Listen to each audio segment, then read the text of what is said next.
Hi friends, welcome to daughter food curry club. ఈరోజు మన daughter food curry క్లబ్లో tasty గోంగూర పచ్చడి అండి. ఈ గోంగూర పచ్చడిని ఈ విధంగా చేశారంటే చాలా టేస్ట్గా ఉంటుంది. వేడి వేడి అన్నంలోకి అయితే సూపర్గా ఉంటుంది. సో తప్పకుండా ట్రై చేయండి. ఓకే, ఇంకా లేట్ చేయకుండా వీడియోలోకి వెళ్దాం. మనకు కావలసినంత గోంగూరను తీసుకొని కొద్దిగా సాల్ట్ వేసుకొని ఒక 2-3 సార్ల వరకు శుభ్రంగా కడుక్కొని పక్కన పెట్టుకోవాలి గోంగూరని.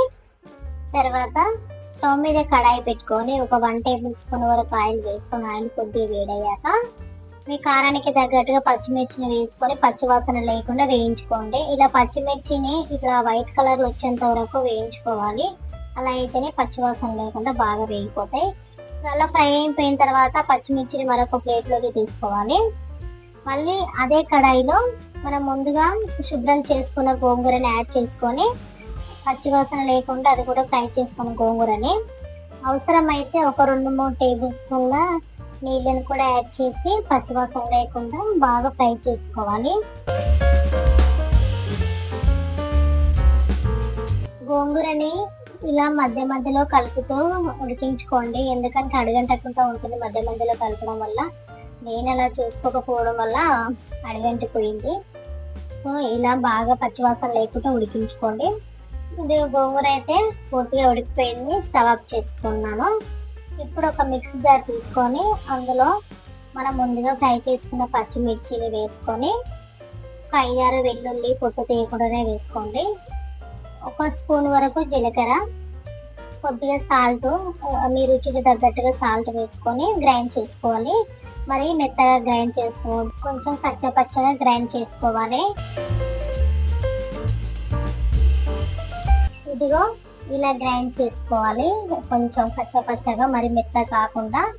ఇప్పుడు మనం ముందుగా ఉడికించుకున్న గోంగూరని యాడ్ చేసుకోవాలి. ఈ పచ్చిమిర్చి పేస్ట్లో వేసుకొని జస్ట్ అలా ఒక్కసారి ఇలా గ్రైండ్ చేసి వెంటనే ఆఫ్ చేసుకోవాలి. మరి మెత్తగా గ్రైండ్ చేసుకోవద్దు. ఇదిగో ఇలా గ్రైండ్ చేసుకోవాలి, మరి మెత్తగా కాకుండా ఇలా కచ్చగా గ్రైండ్ చేసుకుంటానే బాగుంటుంది.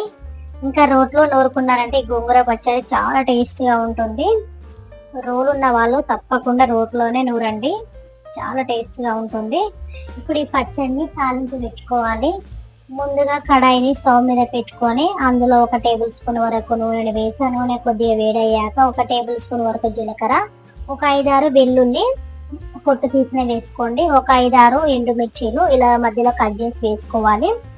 తర్వాత ఒక 2 రెమ్మలు కరివేపాకు మాత్రం ఫ్రెష్గా ఉన్నది యాడ్ చేసుకోండి, చాలా టేస్ట్గా ఉంటుంది అలా అయితే.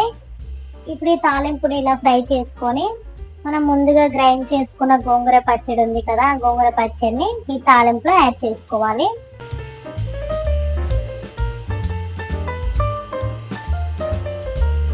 ఇలా గోంగూరని ఒకసారి మొత్తం కలిపేసుకున్న తర్వాత సన్నగా తరిగి పెట్టుకున్న ఉల్లిపాయలను కూడా యాడ్ చేసుకోవాలి. ఉల్లిపాయలు లాస్ట్లో వేయడం వల్ల గోంగూర పచ్చడి చాలా బాగుంటుంది. సో తప్పకుండా ట్రై చేయండి పచ్చడి. ఓకే, ఇంకా ఈ వీడియో మీకు నచ్చినట్టయితే లైక్ చేయండి, షేర్ చేయండి, సబ్స్క్రైబ్ కూడా చేసుకోండి. అలాగే నేను ఈ ఛానల్ని కొత్తగా స్టార్ట్ చేశానండి. అందరూ నన్ను సపోర్ట్ చేసి నా ఛానల్ని ముందుకు తీసుకెళ్తారని ఆశిస్తున్నాను. Thank you for watching. మరొక వీడియోతో కలుద్దాం. Bye bye.